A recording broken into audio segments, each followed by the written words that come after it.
Where do I even start with this chapter? Really and truly. Welcome everyone, Sanjae here. Welcome back to the channel where tonight we'll be tackling manga chapter 280 for the Black Clover manga, of course. But yo, honestly, going or coming out of this chapter, like, it seems like Tabata took my advice or my praise last week with him essentially raising the stakes at the right time and just ran with it.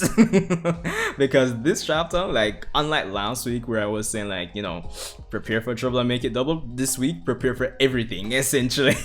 So yeah, but before we get into it, be sure to subscribe for more Black Clover content, or if you even like Black Clover, of course, leave your thoughts in the comment section below on the chapter and my thoughts on the chapter. Leave a like, of course, and let's just dive right into it. So Black Clover manga chapter 280, honestly, it's insane. As I said, Tabata essentially not only raised the stakes again, but he might as well have multiplied them by 100 for what we got in this chapter. So of course we start off where we left off with the last chapter, where we had the revelation that Morris essentially was accelerating the growth of the tree of Quillfont, and of course the first two demons from the first level of the tree have essentially crossed over into this world, and we had the major revelation that of course, naturally speaking, these demons are actually stronger than the Dark Triad. We got the confirmation by Nacht, who was under the assumption that they'd be probably on the same level because they're the first set from the tree, but apparently they're on a whole different level, which is just one of the problems for our Magic Knights that Tabata introduced for this chapter. No, of course, other than that, we have the tree of Quillfont itself actually growing, and it seems like it's absorbing mana and magic, and I would say by extension life energy from the real world, so that's another issue. As well as a number of lower ranking demons have actually been released. And then, even then, the ancient demon that Mereoleona was fighting outside has gotten back up. So we have the setup for a number of things that are going wrong, that aren't going the smooth, you know, the smooth trajectory that it was going for the Magic Knights before last chapter. So there's that. Now, with that being said, we got the even more dire revelation that due to the fact that the first level is open, the Dark Triad are now able to assume 100% of their power, which puts Charlotte, Nacht and Jack, as well as Yuno, and in a far worse situation than they had.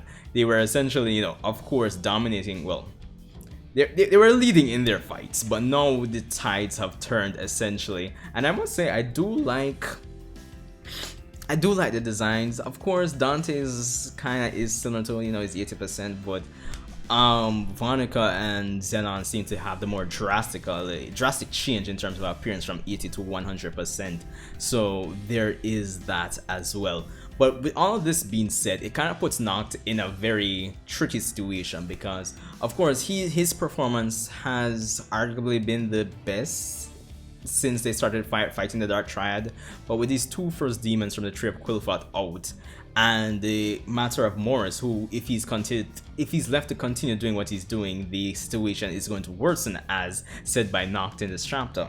So of course this puts Nacht against the wall, where he has to take care of Morris, but he still needs to occupy these two demons that have recently come. So it's kind of like a very balls against the wall situation, if I do say so myself.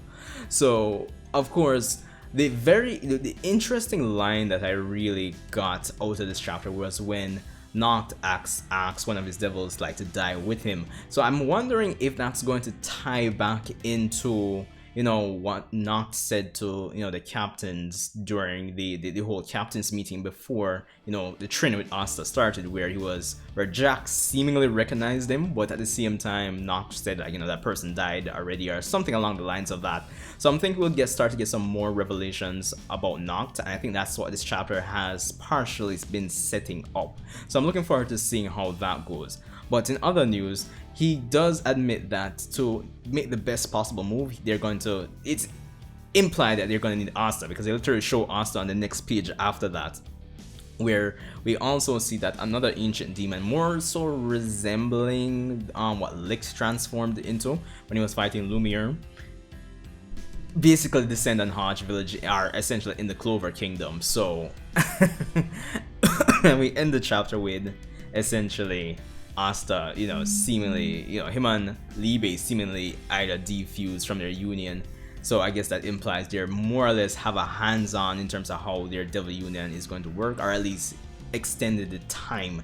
So there's that. Now, honestly, I think the biggest thing coming out of this chapter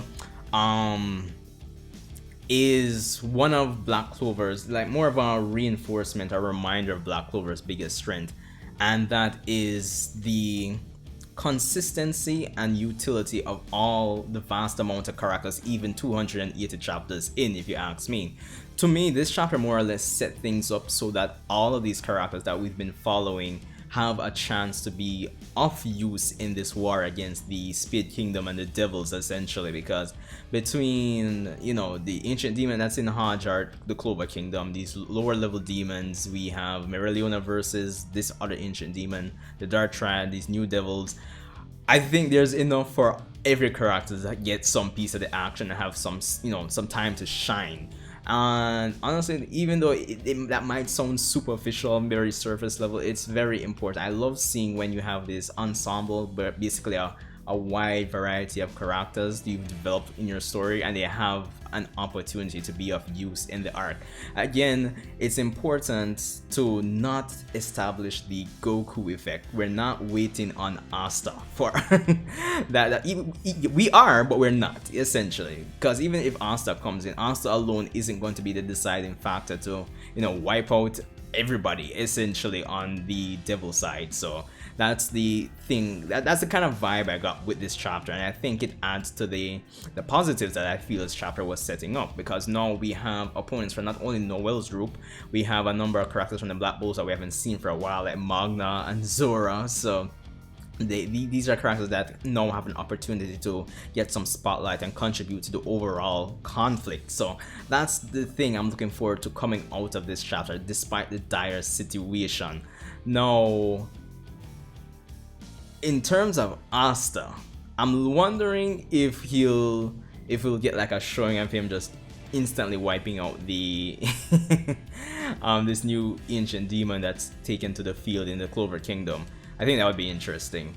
But honestly, guys, it's looking very dire, if I'm being honest. But I think more so than ever, I feel Noel's group will probably be the first to get some good spotlight, or maybe even they might draw a parallel between Asta and Noel, maybe, and have them wipe out one set of enemies on one battlefield, and Noel's group wipes out one set of character enemies on another battlefield, and they'll probably have like a double page spread or something like that, maybe. But this chapter was crazy. I mean, from setting things up for Tabata's biggest strength, which is his consistency with his characters, and essentially establishing the opportunity for those characters to get spotlight. That's one. Of course, there is seemingly this little subplot with Nacht being developed, or at least we're apparently going to get some more on him, because that line when he says yo, die with me, I think that's going to tie back to something that was said earlier, like almost 20 chapters ago. So there's that.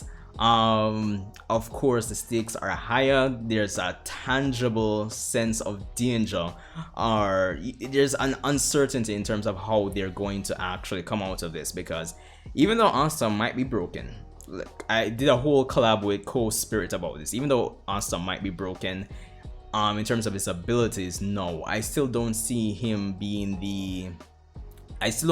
coming in and just soloing everybody.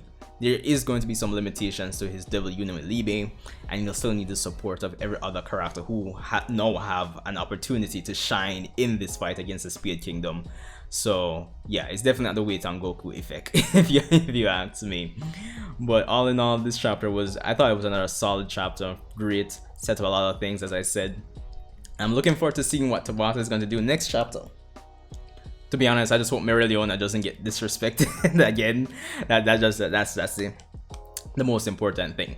But anyway, Let me know what you thought about my thoughts and just the positives that I've outlined about the chapter. Of course, be sure to subscribe and let me know what you thought about the chapter yourself. If you don't want to even comment on my thoughts on the chapter, just let me know what you thought about the chapter and your expectations. But yo, it's gonna be crazy. Yo, when this gets animated, even though I'm kind of suspecting this might be, I'm being honest, this might be either the late 2021 or maybe this might be 2022 kind of stuff, might be. So let's see how it goes. But anyway, Sanjae Uchiha, be sure to subscribe, like the video if you did, comment, all that YouTube jazz and blues, and I'll see you in the next Black Clover video.